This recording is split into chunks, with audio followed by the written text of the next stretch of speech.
Hey guys, it's me, Froggy, here somewhere, and I just want to say I apologize. I meant to post something about today's live getting being pre-recorded. So it's I had a great interview with Chad. This is it. You're gonna watch it, but I apologize for those who signed up online or showed up expecting to see something at 12:30, and I let you guys down. So my apologies. I'll try to do better in the future. But we have a great interview today with Chad Bird, the man, the myth, the legend. He's got a great story. I'm excited to share more of it, to hear more of it from himself. And I think there's some really good clues in there. There's one big one at the very end. So if you only care about the clue, I guess go to the very, very end and listen to that. But there is a bunch of stuff spread throughout the way. The sound is a little bit iffy in the beginning, the first 5 minutes. I don't know if it's my computer, but it looks like the sound's working its way out. But after the first 5 or 10 minutes or so, it gets better. So I do apologize for that. Nothing I can really do on that. It's growing pains.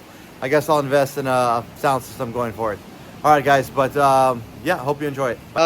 Hey, guys. It's me, Froggy. I'm here with Chad Bird, and we're going to talk about Trezor.Quest. Yeah, Hey, maybe. guys. Yeah. All right. Chad, one, love the new hat. What's it say on there? It Appreciate it, says, bro. It's a razor, bro. yeah, I know those Yeah. hats are, they're a pretty popular item. The cash cow ones. Oh yeah.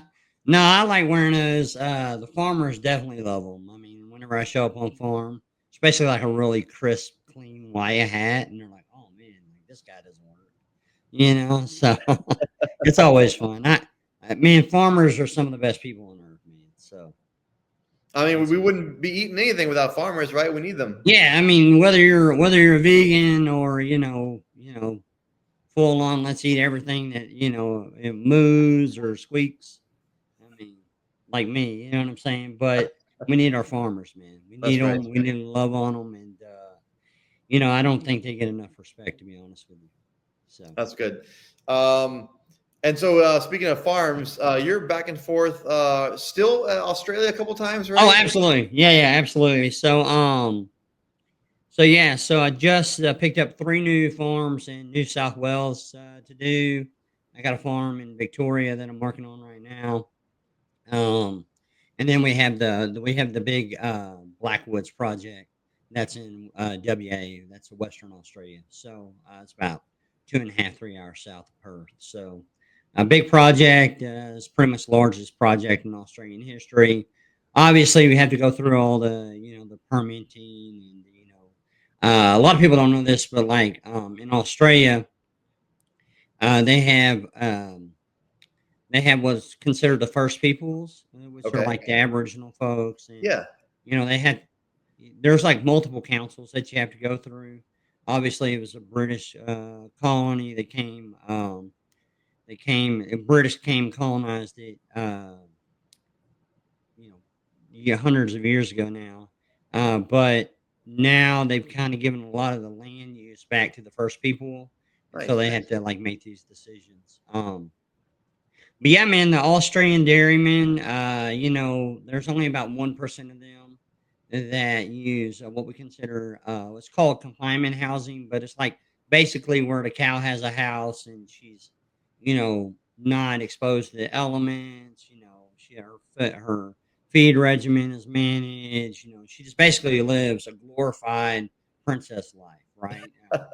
And right now, most of the farmers out there have cows out of paddock, and this is not necessarily a very good thing for milk production, just because if a cow is having to walk a few miles every time to come milk, she loses a lot of her milk production right in that process, and so really working toward trying to get more and more farms there in Australia to a more modernized facility. It doesn't have to be a large one. It's just more modernized, right? So Mhm. that they're getting more milk production. Because Australia is actually going to end up being um, Asia's milk center, right? So a lot of people don't know this either, but like in Japan and China, a lot of those countries are now starting to really adapt to milk within their culture, within their diets, and so it's going to be really hard for America to the American dairy farmer to ship all that much milk over there. Although milk is one of our number one exports that a lot of people don't know about. I That didn't know that. we dehydrate a ton of milk and feed you know billions of people protein. Um, and again, so much respect to the farmers and all their efforts. But yeah, so looking forward to that continued growth there on the continent. I've been welcomed by the ministers of agriculture there, and clearly build a pretty good rapport with the dairy farmers there. That's great, man. It feels like Funny guys. doors are opening up for you over there, right? That's a good thing. Yeah, yeah, it's fun, man.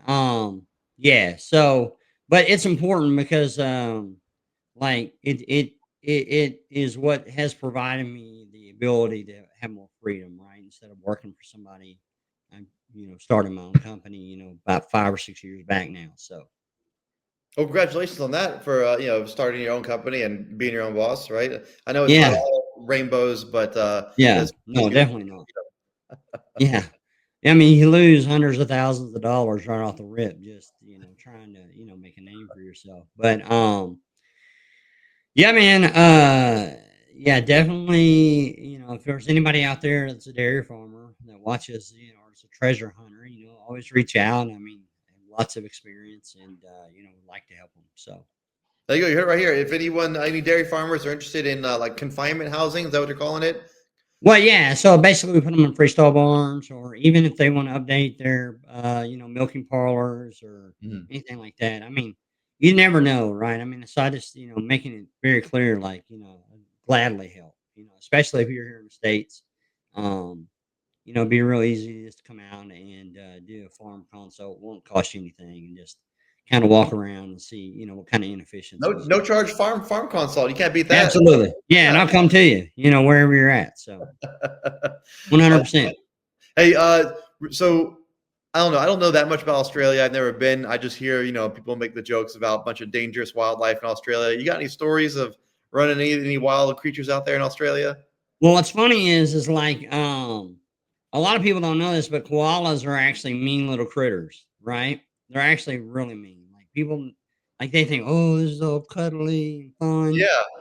But so I rolled up on this one koala and it was just like right here in the tree. Like I could reach up and touch it. And I wanted to kind of pet it because I thought it was like some sort of docile creature.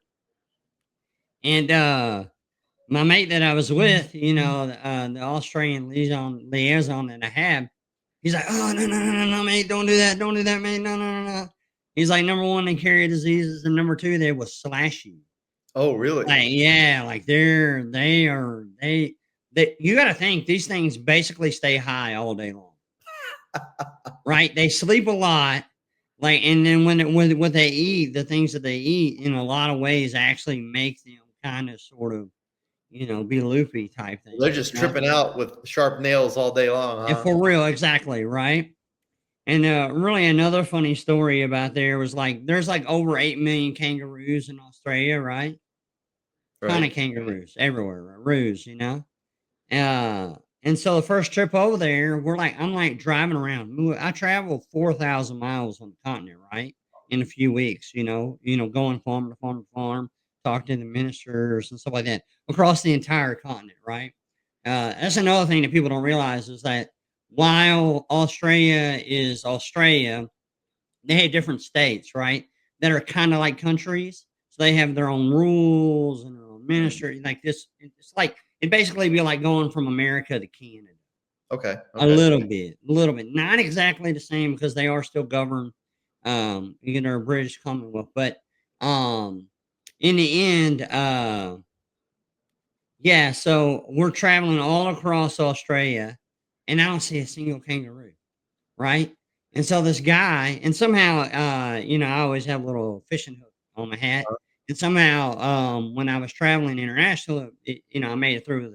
I don't say anything to TSA because I'm obviously not going to do anything bad with it, right? Yeah. But Yeah. sometimes the TSA guys will be like, "Man, you got to take that off," and I'm like, "All right, well, whatever." But when I got over there, I still had, my hat and my hook, and so my mate I was with, he's like, "Bro, if we don't see any kangaroos, I'm gonna eat that hat and that hook," You know what I'm saying?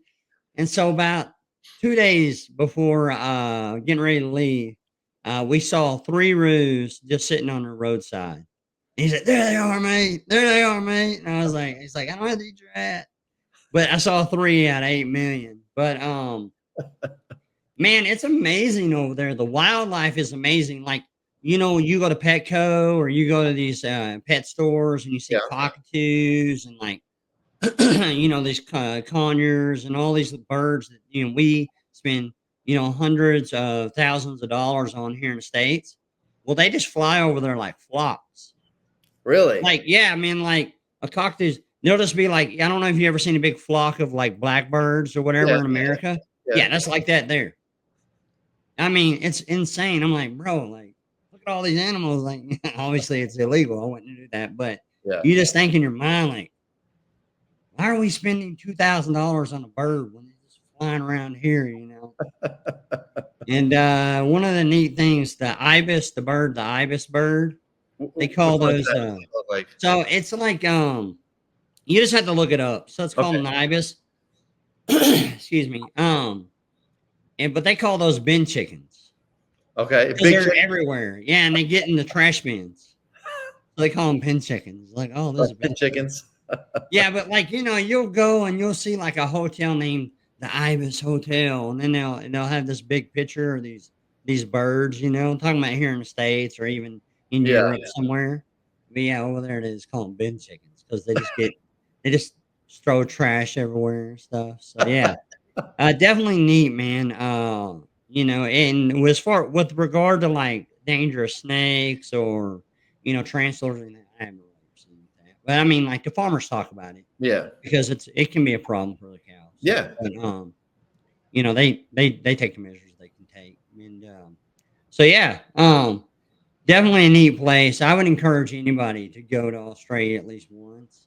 Well, Um, whoever, for sure, whoever finds your treasure might have a good chance to go to Australia with the funds that they get, right? who knows? I may just give them a trip anyways. There you go. How about that? I kind of feel like whoever finds it, I'm sort of attached to for life. Um, Yeah, I think so. Yeah. and I've had great fortune of just many things, and life. I was telling somebody yesterday at church, like when we were kind of talking about some stuff, and I Yeah. was like, um, while I've had some really cool peaks, you also have these really tough valleys too, Mm, And I think that that's with anybody, right? The higher the highs, the lower the lows. right. And you'll meet a guy who who works at a factory his whole life, and there's nothing wrong with this. Like, I mean, but like his peaks and valleys are like this, like he just kind of lives in this zone. Nothing really ever changes, and that's cool. But I mean, I wasn't designed to be that way. You know what I mean? I'm a guy who'll just go out there and swing for the fences and if I miss, I miss. Like, Yeah. yeah, maybe it'll take me a little time to recover, but I'm gonna get after it. You know what I'm saying? I'm gonna Well, keep let's go ahead. swinging. Let's go ahead and talk about some of these places where you might have been swinging for the fences. So, Yeah. looking on your website, a lot of people have found a lot of cool things about the website. And for those of you who are interested in following Chad Bird, his hunt, not just the dairy side of it, but the treasure side of it, Yep. be sure to also tune into his YouTube channel because he'll answer questions, he answers emails, and he goes over that. I think Fridays, right? Fridays the day you said. Yeah, I'm gonna upload on Fridays. That way, it just works better. I mean, Sundays, are busy with church and stuff. So Yeah. So what I want to do now is look over on a part of your website. There's a long list of places you've been, yep, and I think it'd be kind of fun to go through that. absolutely. And let's see, maybe tie some stories to some of the places, some of your adventures or misadventures. Oh However, it yeah, could be.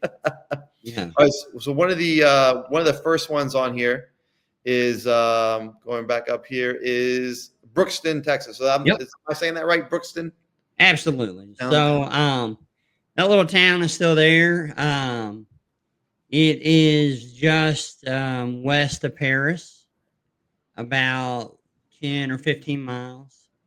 So my biological dad and my mom, they bought this 24 acres back in the early 70s. Hmm. They had my sister and then had me, and then my dad peeled out when I was like 5. But so my mom and my sister lived there up until we moved in when I was 10. When my mom got her official second husband. Um, but yeah, so that little house, man. I mean, you'll hear it in my voice. I'm sure people have already noticed, but I have a disease. It's called Stickler syndrome, and what it is I have too much collagen within my genome, Okay. and because of that, I have structural issues within my bones, and they then cause problems that you have to just constantly try to fix. But when I was a kid, one of these problems was, as you're a little kid, your head is a lot smaller. I got a big fat head now, but when you're a little kid, it's real small, Yeah. and my eustachian tubes are backwards because I have cleft palate, and Okay. so my little ears were always infected, and they were growing these tumors called cholesteatomas. I actually don't have bones in either ear. I do have parts of the organ on each side of my ear, each side of you know the organ that helps you hear. Right. But I don't have any bones. I have repaired eardrums, but they're not like what eardrums. So basically, long story short, when I was very little, growing up, I couldn't really talk, right? The only person that could really truly understand what I was saying was my mom and my sister, right? And basically, so like, just imagine, if we were to go out to like a truck stop or whatever, Yeah. and this is how old I am, right? We ate at truck stops, right? Um, the waitress would come up and be like, "Oh, what do you want?" I'm like, my mom would be like, "Oh, he wants a corn dog with mustard." You know what Okay. I mean? Like, For you. I was trying to say it, but, Yeah. like, people really couldn't understand me. So, I spent a big portion of my life in speech therapy from basically age of 4 and even up until I was in college. So, um, I'm real grateful to be able to communicate. There are a lot of words that I can type out, but I don't even try saying because I just can't enunciate them, Yeah. right? You know what I mean? So, as you can imagine, with this little boy that's deaf, because I was deaf. I was literally deaf, Yeah. and we lived out in the country. My mom was like, "Cannot go out on the road. Cannot go out on the road. You cannot go out on the road." So what I do? I went Go out. out on the road. Yeah. Go out on the I road. went on this dirt road, man. I went all over the countryside, out there. Um, and I talk a little bit about it in that paragraph, but I just my dad had left this whip, Hmm. and I was like, man, I'm learning and this, you gotta think, I'm like this sopping wet. I might be 40 pounds back then, right? I had this big, huge, long 12-foot whip, and I'm just like trying to learn how to crack it and like do all this stuff like Indiana Jones, and again, like I had no real clue what they were saying on the screen, but I Yeah. saw the action. So I really fell in love with like, it's actually pretty great that the 80s were just filled with a bunch of action movies. Yeah. Yeah. You know what I mean? And we So, see that list. You put a list in there, and I didn't really understand the first part that you weren't able to. I thought, well, maybe he's a little bit hearing impaired, but it's like zero hearing as a child. So correct. you're watching all those videos, and you're just locked in the action. Absolutely. And so I'm like locked in, and I'm like, as close as I can be to the television, Yeah. right? And I'm hearing some, but like it's not like maybe you might hear, right? I can't even Right. hear myself talk. I learn how to voice modulate through my throat through speech therapy. Okay. Um excuse me. And so yeah, like and my uncle had bought me this little Oh, jam box, and I would that's hold that thing up. Oh yeah, back in the day, like this is like the 80s, right? And so I was basically hold it up in my skull.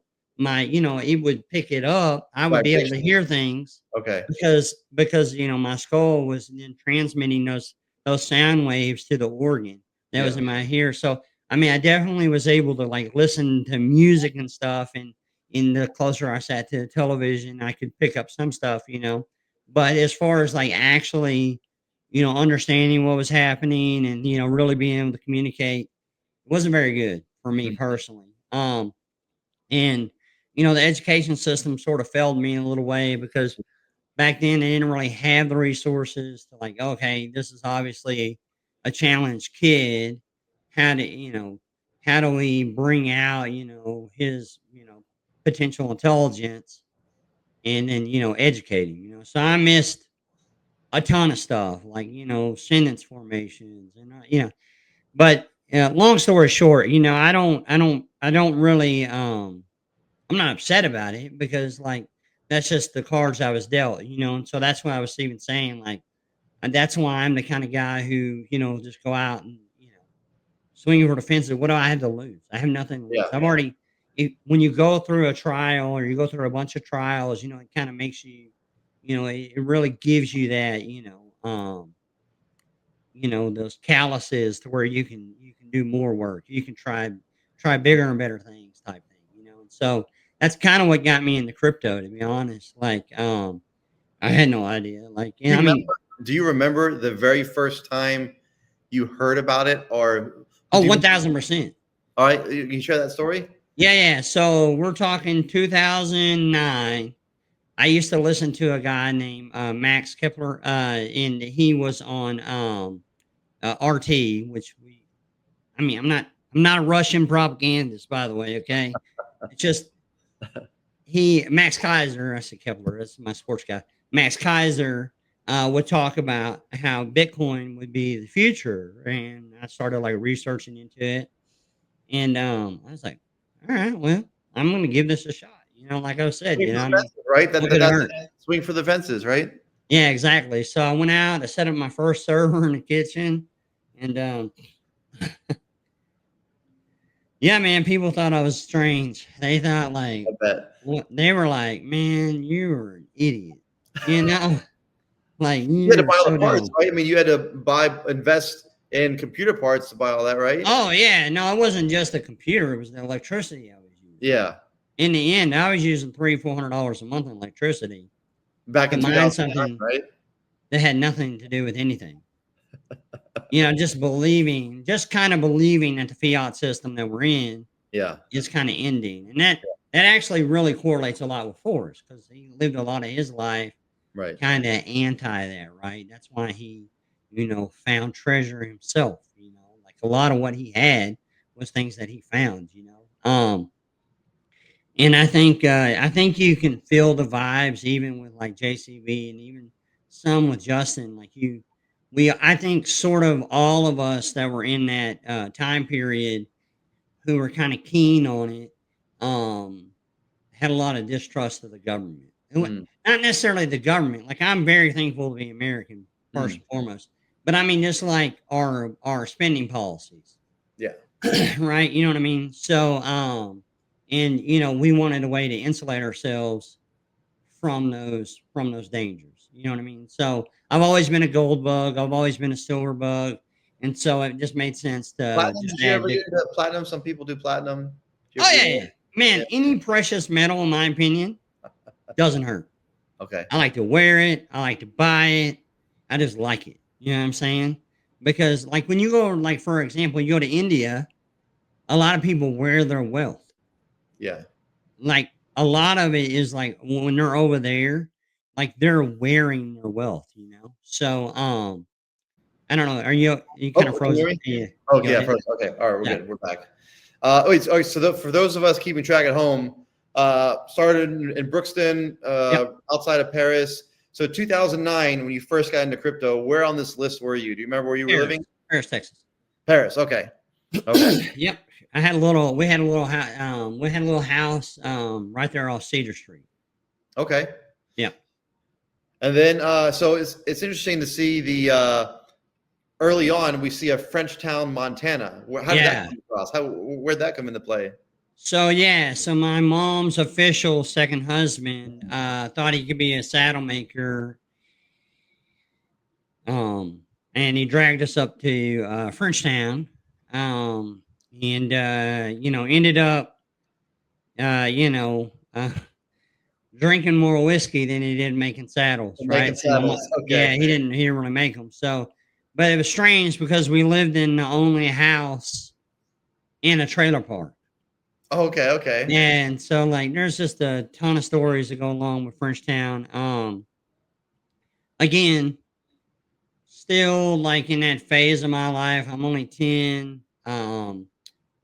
And definitely left behind there, especially because up there, back in the 80s, there was nothing. Like billionaires and millionaires live there now, but that wasn't necessarily the case back then.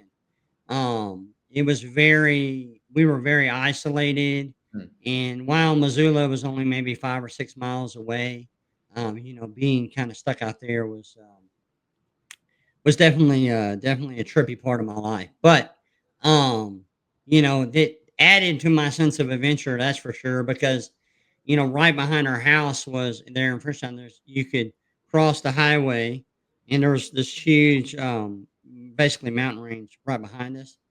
Tons of caves. Man, Explored them.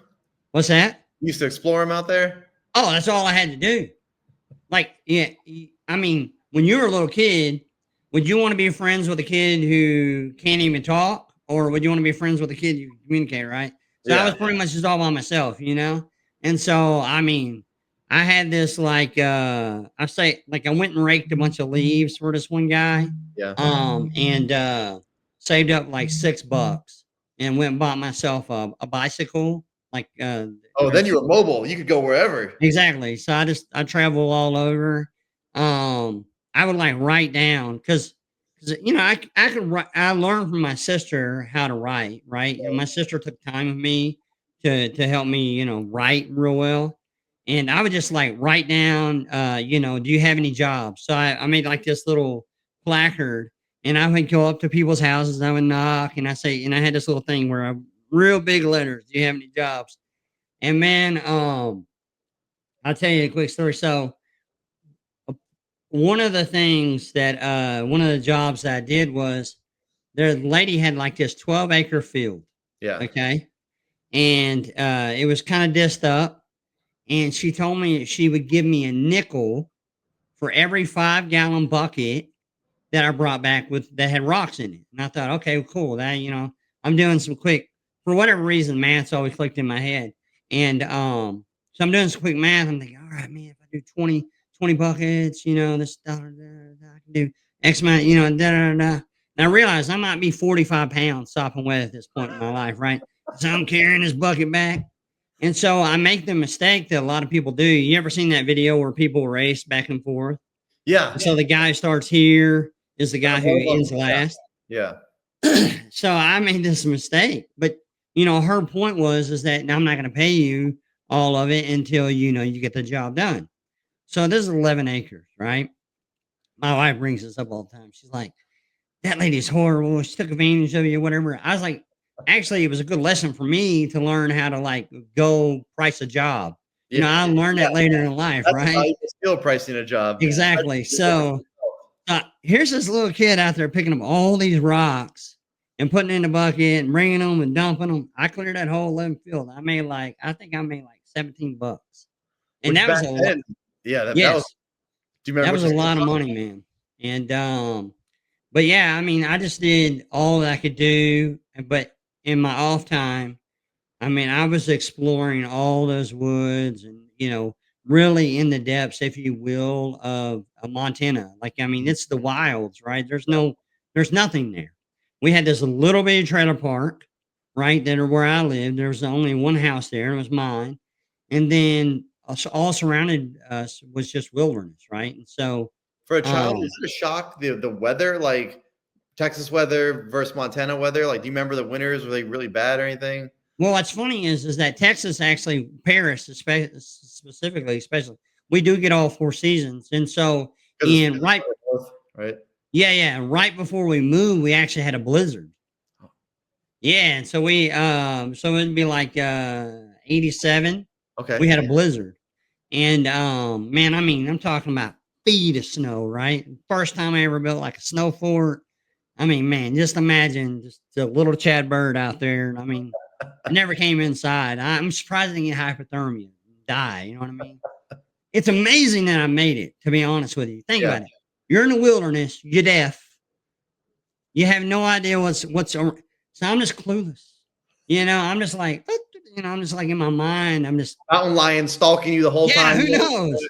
Luckily, I'm loud, right? And so, that's probably, I mean, oh man, I cannot believe I'm not a Scooby snack for a mountain lion, to be honest with you, because that's a perfect little size. I mean, I'm basically I'm the size of a medium dog at that point. You know what I mean? So, like, I look back on it and I definitely see the Lord in my life, like protecting me even Your then. You know guardian what I'm angels were saying? working overtime, brother. They were working Oh overtime yeah. for you. Yeah, they're taking a break right now. Like, oh, the dude's all right now. So we're gonna chill out, So Hey, so here's another question. All right, so we have some things you list some things that you collect, right? Sports cards, gold, silver, rare rings, Western fine art, crypto. So absolutely. I'm thinking, so little Chad Bird, 40 pounds soaking wet. He does odd jobs. He's got some money. What are you spending it on? With Food. food. Okay, okay. What was one of Yeah. your snacks as a kid? Food security was a real thing. Like I said, man, my poor mom, Mm, she yeah, man. So the guy, that she had married, he was just a real, he was an alcoholic. I mean, there's just no way to put it. And not a good guy, not a nice guy, Vietnam vet. So he was really scarred. And um, yeah, so food security was a big deal. So I would actually, yeah, spend a lot of you money were on food. contributing to the household at a very young age. No, no, no. I wouldn't even let him know with the money I made. He'd Oh, take it with it him. was He'd buy booze. just your food security. Absolutely. Okay, gotcha. Okay. Mine and my stepbrothers. Okay, okay. Yeah. So one time, actually, one little story less. Uh, so it's about 4th of July one year. So we lived there for a couple years. So it Mm, was coming up on 4th of July, and there was like this little cabin that was right behind where our little trailer park was, and the guy had stored a bunch of fireworks back there. And my stepbrother was like, "Hey, man, basically putting me like, hey, go through this window here because I was so small, and get the door unlocked." And we stole all those fireworks and went and sold them for like $50. I remember he and I had this little wagon, and we basically daisy chained our bikes to pull this yeah. wagon of $1,000, $2,000 worth of fireworks. And somehow he found a guy in Missoula to buy it. Right. I don't even know how he found. I still because cell phone didn't exist. I mean, internet didn't exist. Nothing existed. Like, how do you know a guy who's willing to buy? I have no idea. But he was older than me. He was like 16 at this time. My stepbrother. And anyway, so but we ended up getting caught. Who And caught you? then what's that? Who caught you? I caught myself. I was really I had slipped up and told my mom, and Uh, and so she made me go make it right. And so the guy's fireworks that we stole, he had all these warehouses throughout Montana. And so we went and we swept and cleaned every single one of those warehouses for days on end to repay him. So, like, I'm telling you, man, like, that's the moral of the story is you don't get away with anything, right? yeah, You know what I mean? Like, even if you take it to your grave, you're still gonna have to account for it, in my yeah. opinion. Luckily, I've been able, like, if I've ever done someone wrong, I've been able, pretty much throughout my life to always try to make it right. Like I tell people all the time, there's nobody that's perfect. Sometimes we'll say things or do things to each other, but I oftentimes will find myself in that place where it's like, well, I need to go apologize and or make it right somehow. You know what I mean? So, but yeah, those morals were learned, actually the hard way, pushing that broom. Again, the broom probably weighed a third of what I weighed at the time, right? You know what I mean? But man, like, yeah, the times that we had in Frenchtown, man, like, um, yeah, I mean, I say this all the time, like I would say that I wouldn't change it, but that's a lie. I really kind of wish I would have grown up maybe like a lot of the other people I know now that are in Yeah. my circles.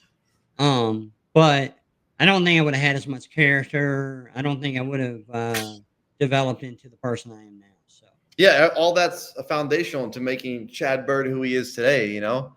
absolutely, absolutely. So, but I will tell you, one of the things that I did a lot in Montana was I taught myself how to be a rock hound, right? So Okay. we had like these little areas close to us that you could go get sapphires and like find Montana turquoise Mhm. in little gems and rocks. And I taught myself how to basically go out into the creeks and figure out where like, I would find little specks of gold, really neat little sapphires, little neat little rocks so I started collecting rocks like a while, like at that point in my life. Yeah. And that's one reason why I put the treasure in what I put it in. Because It's got a yeah, personal connection to you. I mean, that's going way back. absolutely. Yeah. Absolutely. So yeah, I'm excited to talk more about that this Friday. Good. Good. We'll be looking forward to that. So under the things I collect, right? One of these stuck out to me right from the beginning because I can kind of understand. I did a little bit of cards myself. Gold and silver makes sense. Rings I get, crypto, but fine Western art. Is there something you could talk about that? Because I was like, well, I don't even know if I could explain that. What is fine Western art? Well, so yeah, so there are artists who are known for their Western art, and one of those ladies actually is Julie Howard. Okay. She makes these. She makes all of her pastels. She makes them organically, and then does these large format pastels. And we own a few pieces of hers. David Goffrey, who is famous for his buck and shot paintings, so we own several one-on-ones from him. And I I actually found this skull. The skull piece that has a lot of turquoise on it, and very beautiful piece. But yeah, so basically, I love donkeys. I love donkey art. I love horse art. Just basically Western themed kind Okay. of art. So Western themed. Yeah, yeah, Okay. Gotcha. Gotcha. yeah. All right, I do want to be respectful of the time. I'd said 30 minutes. We're over. I I don't enjoy care, talking man. to you, You're fine, man. You go man. ahead. I'm really enjoying it, man. Okay, so going back to the list, so we went to Brookston, then we went to Frenchtown. Okay, and then things, with your stepdad, and that wasn't really working out. Back to Texas. So the next place is Anna. Where's Anna, Texas? So that's going to be a little south of Paris. Okay. They have one of the best football teams in the state right now. They got Really? really good 3A football. Oh man, dude, football is huge in Texas. Yeah, yeah, it is. I know that. I never had the opportunity. My mom was like, "Heck no, you're not doing that," And I mean, I don't blame her. But yeah. So we lived in Anna for a few months, and then that was about the time where my mom was kind of figuring out what was going on, Yeah, and we'd actually moved back to Texas once she finally realized he wasn't going to be a saddle maker in Montana. yeah. Okay, so um, yeah, so Anna's South Paris there by And, about an and hour and a half. And so then we see a bunch of Texas places, Uh huh. right? Richardson, Yep. Paris, something there. So you're just kind of is that all North Texas, kind of around North and more central, correct. North Central? Okay. And then the next time we see you leave the state is then Yukon, Oklahoma pops up. What Yep. made you go to there? Actually, I got a job. So I've been in the dairy industry for like since I was right out of school. So like maybe right at 22. So right around 25 years. But during that time, the company that I worked for, and they were slow. And at that moment, I didn't necessarily. I was like, okay, well, I can leave. You guys have family, and then I go to work for my first real managing job was with Cece's Pizza. So I Hey, I start love CC's. yeah, so I start managing this Yeah. local CC's, Okay. and I met my, first wife there, and, so then we got pregnant real quick with our son. And I was like, okay, well, managing CCs isn't necessarily going to be, the amount of money I need to do to provide for my family. Right, right. And at this point, I had been promoting Christian concerts for a couple of years as a bit of a side gig, Mhm. not just for money, but also for like um, ministry as well. Yeah. And so I started promoting shows in Dallas, and I met a guy named Lex Landers, and he was like, "Oh man, I have an opportunity up here in Moore, Oklahoma. If you'd like to take it." Excuse me. And I was like, "Okay, well that's cool." And so I was becoming like an accounts manager for errands, right? And so I told my first wife, I was like, "Okay, well we'll move up there." She had some family up there. And so we moved to Yukon, and I'm working in more. And within a few months, I actually they promote me to the largest store there Nice. in all the region. And then after that, I became the regional accounts manager. And then we're still living in Yukon. This is about a year and a half in, and I get a phone call from a guy who started a marketing company for AT&T, and I wanted me to come be a district manager for him, and I ended up being a regional manager for him up until the great financial crisis. Now, there's another layer to this. This entire time, I'm still working for this dairy company. This is back when we had zip files, right? Well, and Okay. CDs too. Yeah. So we started out with zip files, and we'd mail them back and forth, right? And I did the work I needed to do, and I mail it to them, right? And then we got into CDs, and they'd burn CDs, and I remember the first rewritable CD drive I ever had too. Write the files, and I'd mail it to them. So this entire time, I'm still working, learning how to design dairies, Yeah. but I needed to make money for my family, and these higher earning careers, sort of led the way. But then when the great financial crisis happened, right before that, actually, at the end of 2007, going into 2008, AT&T knew that this was happening. They knew it was going to happen, so they made a strategic repositioning, better said, and laid off pretty much every marketing uh, thing. They offered me a job at a call center there in San Antonio. I didn't. If you can tell, I'm not a factory guy and a call center guy, Yeah. right? I mean, Yeah, yeah. I gotta move. Okay, so I go back. Luckily, what's strange is when the economy here in the States starts tanking, the dairy industry across the international world starts really going up. Interesting. So yeah, absolutely. So I'm starting to see that even now as we're seeing this economic drawback here in the Mm. States. I'm starting to see. So to me, that's the canary in the coal mine, right? That we should make people aware of. There's definitely an uptick in interest in dairy farming internationally. So yeah, so they get some big jobs in China, and they Did hire you go? me Did you full go to time. China? I'm I'm not what you call somebody who can go to China, Okay. but um, I have worked with the Chinese in the CCP and those parties, Okay.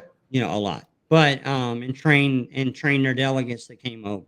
Gotcha. Gotcha. So I know a lot about Chinese culture just because of those years spent with my Yeah. Chinese counterparts. All right. So So okay. So we're back to Texas, and then this is interesting. I'm like Kentucky. Oh, how did Kentucky pop up? right before I went back to work for in the between the great financial crisis, the 2007 for me, Yeah. because here I am. I'm like this, like I don't know. I might have been like 26, 27 years old, making 150,000 a year. That's pretty good for me. You know what I Yeah. mean? Um, and so there was a little gap there where um 5G, which was the company I was working for, didn't necessarily have a position for me. So I was offered a job at this small engineering firm in Annville, Kentucky, Mm. that they design for like Walmart's. They design HVAC and electrical and Okay. plumbing designs for like Walmart's, what is that clip place? Anyways, a haircut place and Great Little clips. Caesars. Great clips. Yeah, that's it. Great Yeah. clips, Gotcha. actually. Gotcha. Yeah. Yeah, and then I don't Little go there Caesars. anymore, but I've been Oh before. yeah, Yeah. you get shaved still, huh? Yeah. So so yeah, so I go to work for them for like I don't know 8 or 9 months, and Mm. then toward the end of 2008 was when I went Okay. back to work for 5G. All right. So then we're back to Paris, right? Yep. It's interesting to me that like Paris, it's like almost like your core. Like you keep going, then coming back, going because do you have extended family in the area? Is that one of the reasons why? Yeah, so I was born in Paris, and in our my school is in Paris. My what I would consider my school. It's hard for me to say that word, but um, yeah, it's definitely a big part of me for sure. Okay. I've made this kind of public. We talk about one of the peoples that helped me as a kid. Like because we didn't have any money growing up, right? So people at church would always be the ones that gave me the money to like go on ski trips or Mm. go on, these School field trips, whatever. yeah, it was just whatever, right? That we were doing as a youth group, right? They funded and one of the people were the people that own the family that owns the corny dog stand that sits in the little Marabou Square there, right? Mhm. A lot of people don't know this, but Paris is considered the smallest, biggest town in Texas. Really? We only have about 25,000 in the city, 50,000 in the county. So Yeah. most everybody in Lamar County considers themselves a part of Paris, right? Okay. We have about 50,000 in the county, but like a quarter million of people pass through there every day, right? So it's a ton of traffic and, you know, um, so it's a pretty good it's a very recession proof town. So a lot of times when like recessions and stuff would happen, yeah, it would definitely draw me back. Yeah. We make pretty much every can of soup that anybody eats there in the entire America because we Really? have the Campbell soups there. We make all your diapers because we had the Kimberly Clark there. We make all your bread for a long time because we had the Sara Lee there or and Marico. Mm. And now we make a lot of the pipe for all the oil and gas industry. So Paris is really a big factory town, and a lot of times, when there's a recession, what's happening? People are having babies and eating soup, right? Diapers and soup. There you go. Yeah, I'm just not a factory guy, so I mean, I couldn't. But I have a lot of really great friends back there that do work there at the factories, and they made a really good living for themselves, and they take care of the families with it. So I'm not disparaging people that Right. Right. work at factories. I'm just saying I couldn't do it. I already know. I'm going like, whew, I couldn't do it. You got to be out So exploring caves and stuff or traveling around. just something, man. I mean, it's something. I'd rather live in a shack than work in a factory. You know what I'm saying? That's just my opinion. The next, okay, so moving down, we're almost to the end of the list here because Yep. there's one state I really want to pop up, but there's so now we go to New Mexico, Yep. Las Cruces. What took you out there? So my wife is a CRNA, which is a nurse anesthesiologist. Okay. Okay, and so during COVID, they needed airway specialists, like all get out all over the world. Right. And we had a construction company there in Paris. I built a lot of houses there in Lamar County, and the way that I structured these contracts were basically up until that point were very lucrative for me, but also was a guaranteed price for the people, right? So when COVID hit, I had four houses on the ground, okay, and one very large custom house, and two by fours went from like $2.68 a piece to like $11. And so I told Elizabeth, I was like, "Well, we're gonna get hosed here." Yeah. We had several years of a lot of prosperity and success. But basically, long story short, we moved to Cruces because she can make generate a higher revenue Yeah. and help cover some of these losses that we were going to take. And we basically wrote down over $400,000 that year. in losses. From a lot of building expenses that just went. Absolutely, because it went well. The appraisers in my area, so this didn't happen everywhere, right? So the appraisers in the area were a little foolish, in my opinion, and they wouldn't reappraise these houses. And so I didn't have a cost plus metric inside of the contracts. Yeah, So it was either A, I file bankruptcy, or B, I build these people's houses. yeah. You know what I mean? And I believe we did the moral thing and we built these people's houses. I think so. I mean, I don't think a lot of people would do that. I think most people would No, they just, didn't. yeah, yeah. They didn't. Yeah. So that say that speaks to the character, right? The hard lessons that you learned, and Yep. I think you got paid back, right? I mean, Well, and I mean, to be honest with you, it's pretty hard to take $400,000 lick. I mean, can't cash is coming out. I mean, dude, when you're sitting there and you're writing these $25,000, $30,000 checks, every couple of weeks, and you're just like, and there's no draws coming, there's nothing's going to come back from it, Yeah. but just knowing that you did the moral thing, um, that was definitely, like I said, you got these, nice Nice high goals, right? peaks, Yeah. and then you got these really tough times. And, a lot of people oftentimes like, they say, why don't you do this? And why don't you do that? And, why don't you sell some land? Why, because I haven't acquired those things for myself, Yeah. right? I have a son. I really believe he's going to have kids. And I was not fortunate enough to have some sort of generational wealth Mm. talked about and or put into my life, or a pathway for it. And I refuse. I will go live in a trash can before I don't ensure that they have a future, talking about my grandkids and Yeah. stuff. Right. And so that was actually a sort of a big part of what I just did here.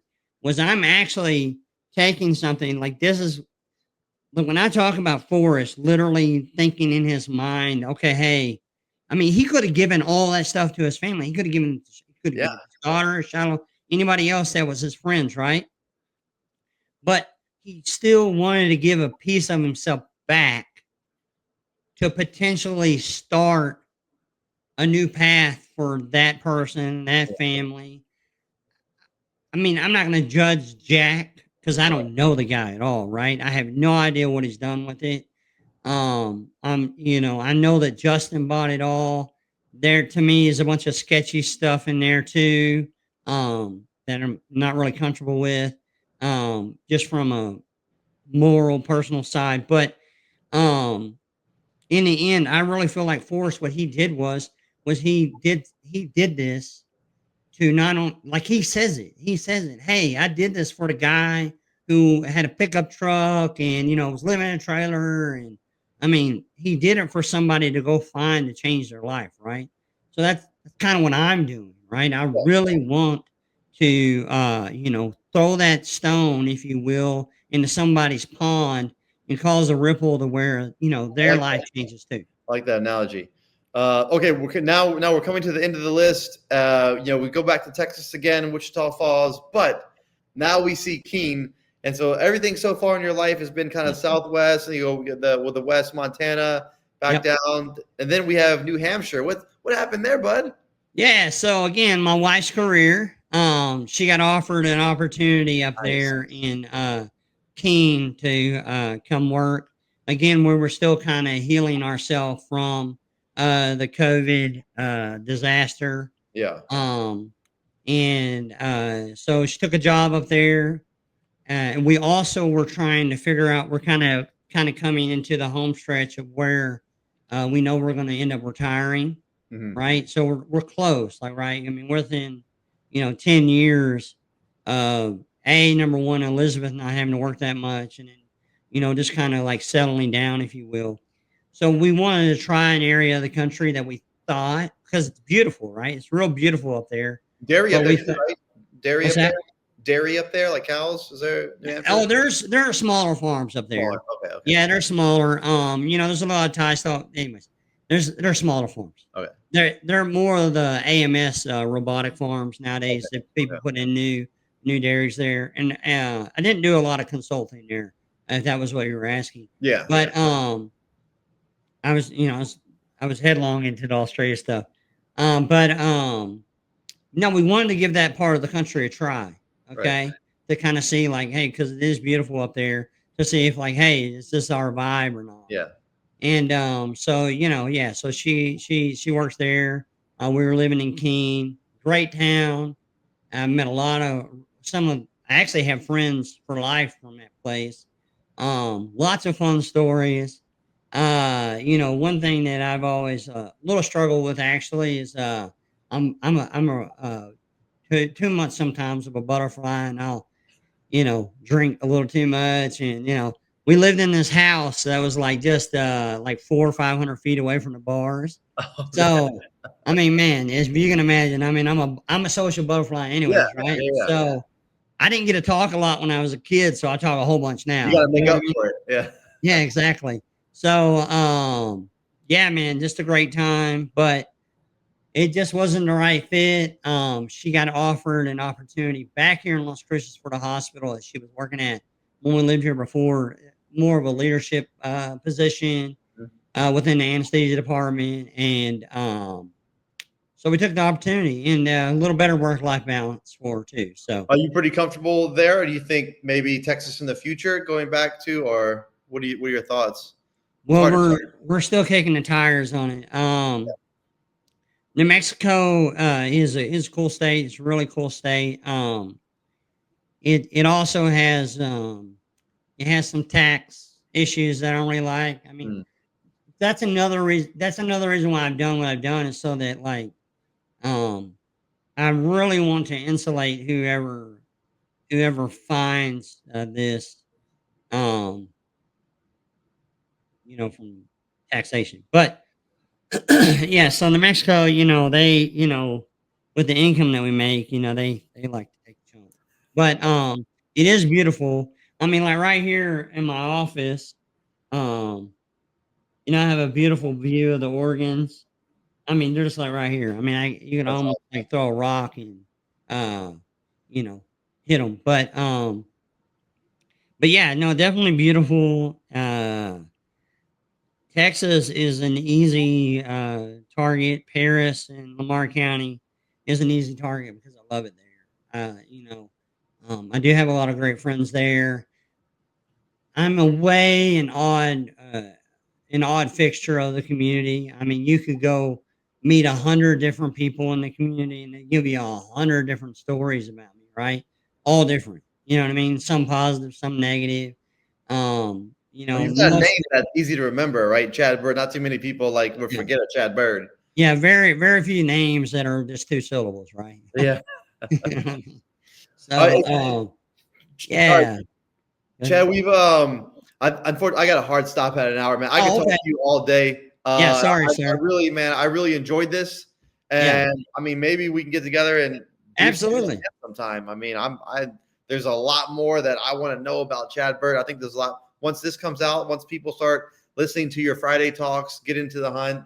I mean, I think people are gonna, I want to know more about the Chad story, right? Which is like your Yeah. testimony in a way, right?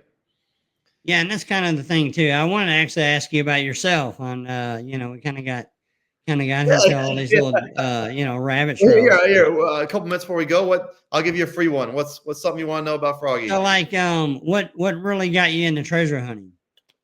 So it was kind of I worked in logistics for the past 4 5 years, Okay. and so I grew up a little kind of adventurous. I was in the military. I worked kind of fun travel jobs, and then kind of like I needed something steady, right? I Gotcha. needed a steadier income, so I worked in logistics, worked for Amazon, worked for FedEx, worked for Nice. now I'm with Home Depot, and it was just, I mean, it's steady, but it's not mentally stimulating. I mean, Gotcha. there's Yeah. challenges, but like, for example, like if I have an issue at work, there's an SOP for it. Like there's not a lot of creativity, I'll say, in some Yeah. aspects of it, at least for me.